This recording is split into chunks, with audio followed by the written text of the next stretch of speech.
동력, 글밭, 10월 31일 수요일, 거래된 재판. 어제 일제강제징용 피해자들이 일본 기업을 상대로 낸 손해배상 청구 소송이 있었습니다. 대법원은 옛 이름이 신일본제철인 신일철 죽음이 피해자들에게 각각 1억 원씩 배상하라는 원심 판결을 확정한 것입니다. 이제서야 겨우 피해자들의 손을 들어준 대법원의 판결은 많은 문제를 안고 있습니다.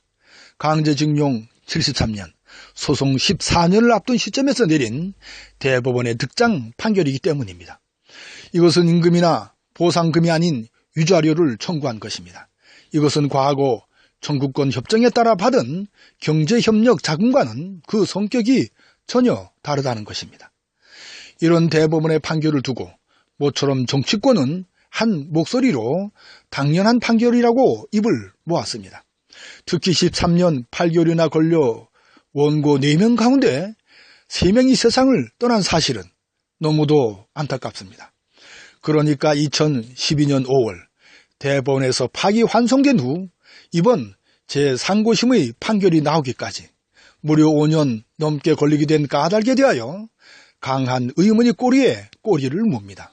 그 의문은 박근혜의 청와대와 양승태의 대법원이 재판을 거래한 거래 재판의 의혹입니다. 이 사건은 1965년 박정희의 한일 청구권 협정으로 여씨 등의 손해배상 청구권이 소멸된 것은 아닌가를 두고 다투는 것이 핵심 쟁점입니다.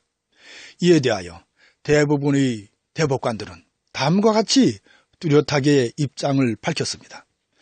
강제동원 피해자들의 일본 기업에 대한 위자료 청구권이며 청구권 협정의 적용 대상에 포함되지 않는다라는 것입니다. 여기에 각자의 생각이 조금씩 덧붙여졌지만 대체로 그 중심 입장은 이렇게 모아진 것입니다. 김재형, 김선수, 이기택, 김소영, 이동원, 노정희 대법관이 그렇습니다. 하지만 권순일, 조재현 대법관의 의견은 달랐습니다. 청구권 협정에 따라 권리 행사도 제한되는 것이라는 뜻의 반대 의견을 냈으니까요. 지루한 다툼의 과정은 여기에서 생략하기로 하겠습니다. 다만 목숨을 붙들고 있는 94세의 이춘식 님의 흐느낌에 귀를 기울일 뿐입니다. 혼자서 승소 소식을 듣게 되어 마음이 아픕니다.